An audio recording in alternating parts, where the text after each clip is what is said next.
एक जंगल में एक चुड़ैल रहा करती थी। उसको मस्ती करना बहुत पसंद था। जंगल के रास्ते से दो लड़कियां नजर आती है। नया साल आ गया है, तुम्हारे क्या प्लान्स है?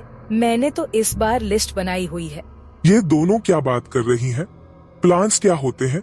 मैंने तो पहले कभी नहीं सुना इसके बारे में। चलो इनसे ही पूछती हूँ। चुड़ैल एक साधारण सी औरत का रूप लेकर उन दोनों लड़कियों के पीछे चली जाती है। अरे सुनो, तुम दोनों एक बात बताओगे मुझे? हाँ जी, पूछिए, आपको क्या काम है? ये तुम दोनों क्या प्लान्स की बात कर रही हो? मुझे जानना है, तुम्हें प्लान्स नहीं पता? कितनी गवार हो तुम। यह सुनकर चुड़ैल को बहुत गुस्सा आ जाता है और वह अपने असली रूप में आ जाती है। बहुत हंसी आ रही है ना तुझे?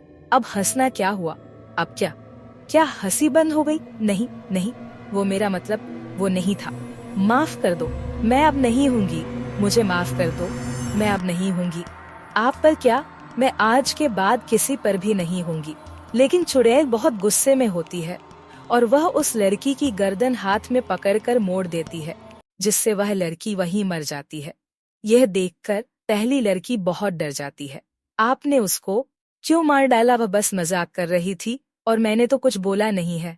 आपको तो मुझे जाने दीजिए, मैं किसी को कुछ नहीं बताऊंगी। हाँ, ठीक है, किसी को कुछ मत बताना, लेकिन मुझे जरा एक बात तो बताओ, ये प्लान्स क्या होते हैं? तुम दोनों क्या बात कर रहे थे? प्लान्स वो होते हैं जो काम हम पूरे साल करना चाहते हैं, लेकिन एक सोच के साथ हम उसी के बारे में बात कर रहे थे कि हम इस साल क्या क्या करना चाहते हैं। ये तो बहुत अच्छा है। मैं भी अपने नए साल के प्लान्स बनाऊंगी और उसको पूरा भी करूंगी। मैंने कभी प्लान्स नहीं बनाए। तो क्या क्या अब मैं जा सकती हूँ? मैंने तो सब ठीक बता दिया ना। आपको कितनी भोली है। तू पागल, मैं एक चुड़ैल हूँ, तूने मेरी बात पर भरोसा कर लिया। इतना बोलकर चुड़ैल उसको भी मार देती है और खा जाती है। फिर उसके बाद वह अपने घर चली जाती है। चलो अब मैं भी अपने नए साल के प्लान बना लूं। मुझे क्या क्या करना चाहिए, जरा सोचूं। तो तभी चुड़ैल की नजर अपने घर पर पड़ती है, जो बहुत गंदा और बिखरा होता है। मैं कितने गंदे घर में रहती हूँ। मेरा पहला प्लान यही होगा कि मैं अपने घर को साफ रखा करूंगी। चुड़ैल अपना घर अच्छे से साफ करती है और वहां से घूमने निकल जाती है। वह भी एक साधारण रूप लेकर वह रास्ते में घूम रही होती है कि उसको एक और इंसान दिखाई देता है।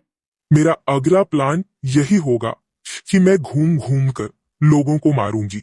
चुड़ैल उसके पास जाती है और अपने साधारण रूप में उससे बात करने की कोशिश करती है। भाई साहब, कहाँ जा रहे हैं आप? आपको कोई सहायता चाहिए हो तो वह बताइएगा, मैं यही रहती हूँ पास में, तो मैं आपकी सहायता कर दूंगी। तुम मेरी क्या सहायता करोगी? मुझे यहाँ का सब पता है। मैं अपनी सहायता खुद कर सकता हूँ। बहुत बहुत शुक्रिया चुड़ैल, अपना मजाक बनता।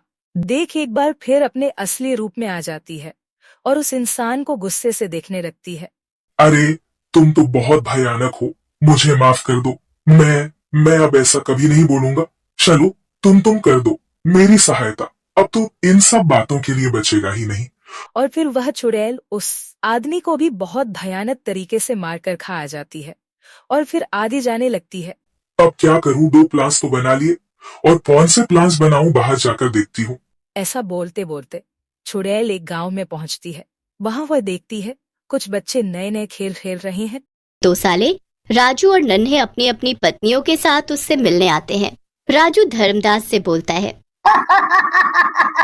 वाह जीजा जी, क्या मकान लिया है आपने? बिल्कुल महल लग रहा है। ऐसा मकान तो पूरे जिले में किसी के पास नहीं है। इतना माल टाल कहाँ से लाए? बहुत अमीर हो गए हो। हमें भी बताओ, थोड़े अमीर हम भी हो जाएं। तुम दोनों मेरे साले ना होते तो तुम दोनों को इस महल का चौकीदार बना देता। कहाँ से लाए हो पैसा? अरे भाई, मेहनत के हैं और क्या, जो तुम दोनों नहीं करते। करो तो तुम भी अमीर हो जाओगे। तेरी ये गलती है कि तू इस कंगाल खानदान में पैदा हुआ और इस जोकर राजू का भाई है, समझा? सुनकर परेशान हो गई हूँ। या तो अब ये घर में रहेगी या मैं। फिर सोनी मुंह ऐंठ के पल्ला झाड़ती हुई वहां से चली जाती है। अरे बेटा, ये कैसे दिन आ गए हैं जो मुझे अपने ही घर में रहने के लिए सुनना पड़ रहा है। बस कर माँ, तेरी वजह से इस घर में रोज रोज कलेश होता है। मैं तंग आ गया हूँ रोज रोज की खिटखिट से। तू अपना बोरिया बिस्तर बांध ले, कल सुबह मैं तुझे वृद्धाश्रम छोड़ के आऊंगा। बुढ़िया दंग रह जाती है कि उसका बेटा ही उसे घर से निकालने को तैयार है तो किसी और से क्या कहे। आधी रात को ही बुढ़िया 2 जोड़ी कपड़े लेकर घर से बिना किसी को बताए निकल जाती है। सुनसान रात को काले अंधेरे में खाली सड़क पर बुढ़िया अकेले चल रही होती है।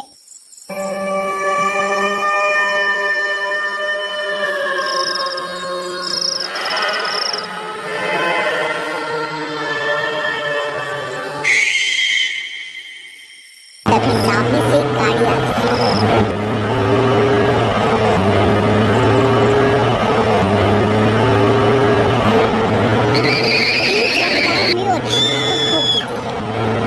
बुढ़िया वहीं एकाएक ढेर हो जाती है।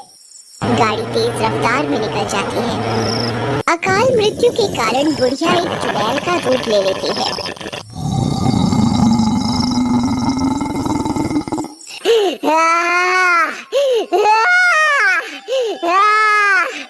अब मैं चुड़ैल बन गई हूँ। अब मेरे पास ताकत आ गई है। अब मेरा सामना कोई नहीं कर सकता।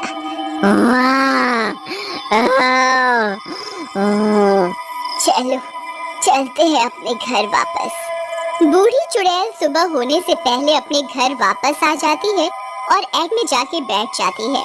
वहीं बैठकर अपने बेटे बहू के उठने का इंतजार करने लगती है।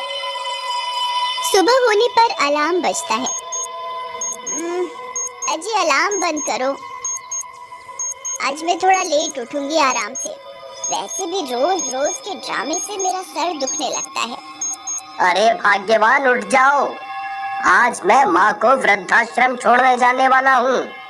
ये सुनते ही सोनी फटाफट उठकर बैठ जाती है। क्या सच? मैं अभी तुम्हारा टिफिन देती हूँ। जितना जल्दी हो सके इस बूढ़ी बला को ठिकाने लगाओ। रोहित जब बुढ़िया के कमरे में जाता है तो वहाँ कोई नहीं होता।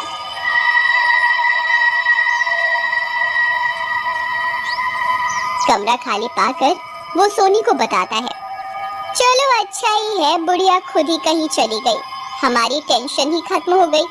अब कोई पूछेगा तो कह देना कि उनकी दिमागी हालत खराब थी, पता नहीं रात को कहीं निकल गई। हमारे ऊपर इल्जाम भी नहीं आएगा। दोनों पति पत्नी हंसने लगते हैं।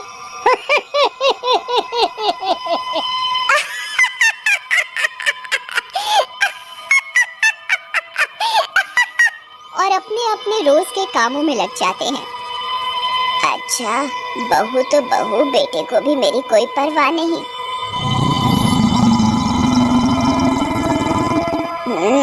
इस बहू ने मेरे बेटे को भी अपने जैसा ही बना दिया। अब देख बहू रानी, कैसे मैं तेरी चुटिया खींचती हूँ। तूने बहुत परेशान किया है ना मुझे। देख अब तेरा जीना कैसे हराम करती हूँ। रोहित के ऑफिस जाने के बाद सोनी छत की सफाई करने लगती है।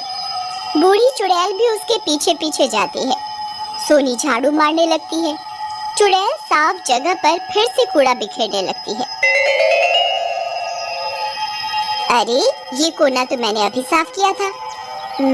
शायद भूल तो नहीं गई, क्योंकि साफ किया होता तो गंदा नहीं होता।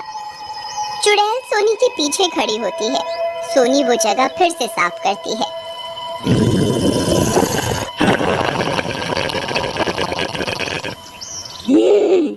देखती हूँ आज तो कैसे साफ कर पाती है। चुड़ैल फिर से पीछे पीछे कचरा बिखेरने लगती है।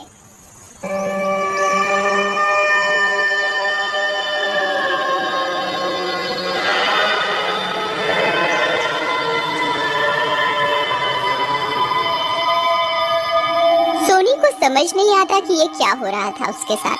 सोनी परेशान होकर थक कर नीचे जाने लगती है।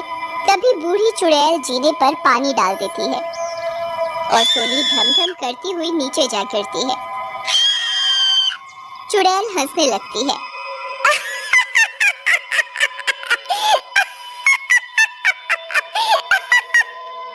हाय मेरी कमर, अम्मा, कमर ही टूट गई मेरी तो आज।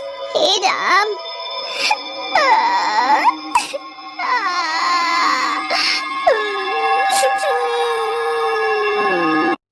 सोनी अपनी कमर पकड़ती हुई खड़ी होती है और कमरे में जाने लगती है और बाम दोस्तों नमस्कार, मेरे वीडियो अच्छी लग रही है ना, तो फिर सब्सक्राइब क्यों नहीं करते?